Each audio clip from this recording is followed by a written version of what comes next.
आसाराम बापू की दिल्ली गैंगरेप पीड़िता पर की गई टिप्पणी के बाद उनके आश्रम ने आसाराम का बचाव किया है। आसाराम के जनसंपर्क अधिकारी नीलम दुबे ने कहा है कि बापू के कहने का अर्थ था कि खाली नजर आ रही बस में नहीं चढ़ें, ताकि दिल्ली में 16 दिसंबर की रात जैसी घटनाएं नहीं हो सके। नीलम ने दोहराया कि अगर गैंगरेप पीड़िता उस रात खाली बस में नहीं चढ़ती तो शायद ये हादसा नहीं होता। हिमाचल प्रदेश में कांग्रेस की सरकार की तरफ से बेनामी जमीन सौदे की जांच पर आम आदमी पार्टी के नेता मनीष सिसोदिया ने कहा कि उनकी पार्टी को किसी बात का डर नहीं है। सिसोदिया प्रशांत भूषण के शिक्षा के प्रसार के नाम पर खरीदे गए चाय बागान के संदर्भ में बोल रहे थे। आपको बता दें कि कांग्रेस ने इस जमीन सौदे की वैधानिकता पर शंका जाहिर की है। उत्तर प्रदेश की पूर्व मुख्यमंत्री मायावती के राज्य में राष्ट्रपति शासन की मांग पर समाजवादी पार्टी भड़क गई है। पार्टी के प्रवक्ता राजेंद्र चौधरी ने कहा है कि मायावती नहीं जानती कि वो क्या कह रही हैं, क्योंकि वे राज्य की जनता की भावनाओं से खेल रही हैं। कांग्रेस के नेता प्रदीप माथुर ने कहा है कि हालांकि राज्य में राष्ट्रपति शासन लागू करना आसान नहीं है, लेकिन इतना जरूर है कि यूपी में कानून और व्यवस्था की स्थिति बुरी है। जेडीयू के नेता शरद यादव के सेक्स को जरूरत बताए जाने के बयान पर भारतीय जनता पार्टी के सांसद योगी आदित्यनाथ ने कहा कि उन्हें संतों की जीवन शैली के बारे में जानकारी नहीं है। आदित्यनाथ ने शरद यादव को रंगा सियार बता दिया। उन्होंने संत आसाराम के बयान को भी दुर्भाग्यपूर्ण बताया। आपको बता दें कि जनता दल यूनाइटेड के नेता शरद यादव ने सेक्स को बुनियादी जरूरत बताया था, जबकि आसाराम बापू ने कहा था कि दिल्ली गैंगरेप पीड़िता को बस में चढ़ने से पहले जान लेना चाहिए था कि बस खाली है और उसके साथ दुर्घटना हो सकती है। कांग्रेस के प्रवक्ता पीसी चाको ने मजलिस इस्ताहादुल मुस्लिमीन के एमएलए अकरुद्दीन ओबीसी के बयान पर कहा है कि उनकी पार्टी ओबीसी के भाषण से मतभेद रखती है।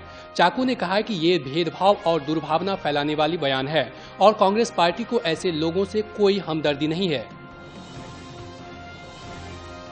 सीपीआई के नेता गुरुदास दास गुप्ता ने कहा है कि केंद्र सरकार की नीतियों के खिलाफ देश भर की ट्रेड यूनियनें 2 दिन की हड़ताल पर जा रही हैं। दास गुप्ता ने कहा कि सरकार की नीतियां लोगों पर बोझ बन चुकी है। महंगाई और सुस्त अर्थव्यवस्था लोगों के जी का जंजाल बन चुकी है।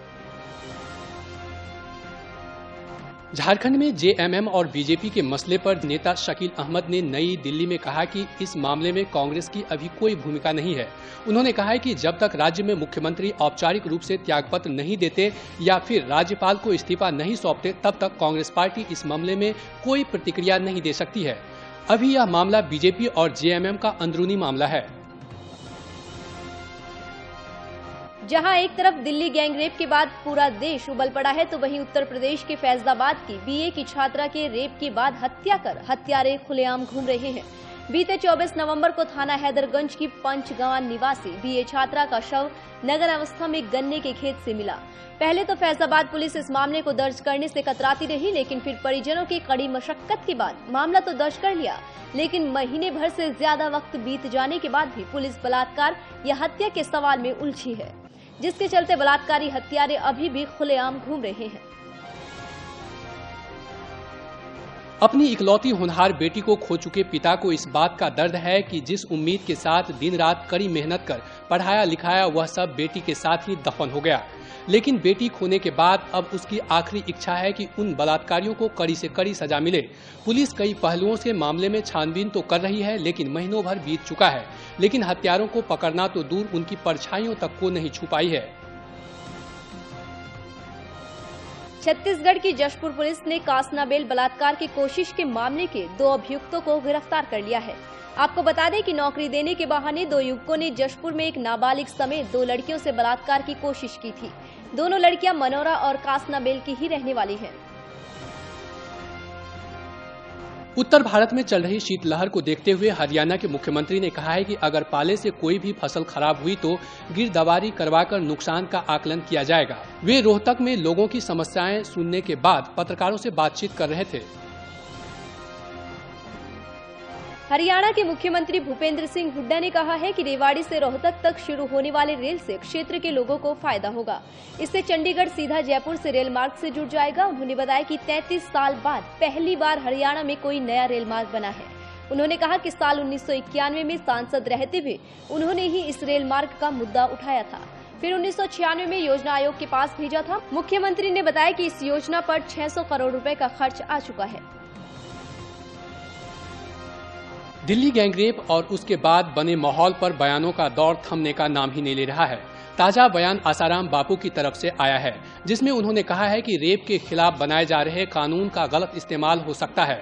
फरीदाबाद में लोगों को संबोधित करते हुए आसाराम ने कहा कि वे औरतों का सम्मान करते हैं, लेकिन बाजारू औरत को इस कानून का गलत इस्तेमाल करने से कैसे रोका जा सकता है। साथ ही उन्होंने कहा है कि मीडिया विदेशी पैसों पर पश्चिमी संस्कृति को बढ़ावा दे रहा है। इससे पहले आसाराम ने कहा था कि दिल्ली की घटना में लड़की और रेप करने वाले दोनों जिम्मेदार हैं। नई दिल्ली के देश के कई सामाजिक कार्यकर्ताओं समेत करोड़ों लोगों ने महिलाओं पर हो रहे अत्याचार को रोकने के लिए विचार विमर्श किया। इस मौके पर सामाजिक कार्यकर्ता अरुणा रॉय ने बलात्कार जैसे शर्मसार वारदात को अंजाम देने वाले आरोपियों को सजाए मौत देने की बजाय कहा कि इस समस्या से छुटकारा पाने के लिए नागरिकों और कानून में कोई ऐसा उपाय ढूंढना होगा जिससे बलात्कार जैसे अपराध को होने से रोका जा सके और महिलाएं सड़कों पर आसानी से घूम फिर सके और खुद को सुरक्षित महसूस कर सके। बॉलीवुड के सुपरस्टार अमिताभ बच्चन ने कल शाम को ठाणे में ठाणे पुलिस के चैरिटी इवेंट में शिरकत दी। इस इवेंट का आयोजन ठाणे पुलिस के लिए किया गया था, जहां बिग बी ने पुलिस प्रशासन को 11 लाख का डोनेशन दिया। इस मौके पर बिग बी ने कहा कि ट्रैफिक अनुशासन देश की छवि को प्रभावित करता है। साथ ही उन्होंने ट्रैफिक पुलिस के साथ मिलकर एक कैंपेनिंग शुरू करने की भी योजना बनाई, ताकि लोगों को ट्रैफिक के नियम कानून से अवगत कराया जा सके। बॉलीवुड के डांस के सरताज और निर्देशक रेमो डिसूजा ने अपनी आगामी फिल्म एबीसीडी यानी एनीबॉडी कैन डांस को कॉपीराइट के अधीन कराया, ताकि कोई और निर्देशक उनकी फिल्म की तर्ज पर ऐसी दूसरी फिल्म न बना सके। आपको बता दें कि रेमो की ये दूसरी फिल्म है, जिसको रेमो ने 3D डांस फॉर्मेट में बनाया है। बॉलीवुड अभिनेता रणबीर कपूर ने मुंबई में आसाराम बापू पर टिप्पणी करते हुए कहा कि उन्हें अपना दिमाग जाकर चेक कराना चाहिए। आपको बता दें कि कल आसाराम बापू ने दिल्ली गैंगरेप पीड़िता छात्रा को उस शर्मसार अपराध में दोषी ठहराया था। इसके मुताबिक पीड़ित लड़की को आरोपियों को भैया कह के पुकारना चाहिए था और उनके सामने गिड़गिड़ाना चाहिए था। अगर वो ऐसा करती तो वो लोग लड़की को छोड़ देते। मुंबई में बीती शाम बी टाउन के बिंदास कपल अनुष्का और इमरान अपनी आगामी फिल्म मटरू की बिजली का मंडोला को प्रमोट करने पहुंचे। इस फिल्म को विशाल भारद्वाज ने निर्देशित किया है। फिल्म प्रमोशन के मौके पर विशाल ने फिल्म की आइटम गर्ल के बारे में बात करते हुए बताया कि उनकी नई डिस्कवरी यानी बॉलीवुड में नई आइटम गर्ल बिजली यानी अनुष्का से भी ज्यादा तड़कती भड़कती आइटम गर्ल है। मुंबई में बीती शाम इंटरनेशनल आर्ट फेस्टिवल का आयोजन किया गया। इस फेस्टिवल में दुनिया भर से बच्चों ने हिस्सा लिया और अपनी अपनी संस्कृति को पेश किया। बच्चों ने इंटरनेशनल चिल्ड्रंस फेस्टिवल को धूमधाम से मनाया और आर्टिस्ट धुन और स्टेप के साथ शो को रंगारंग बना दिया।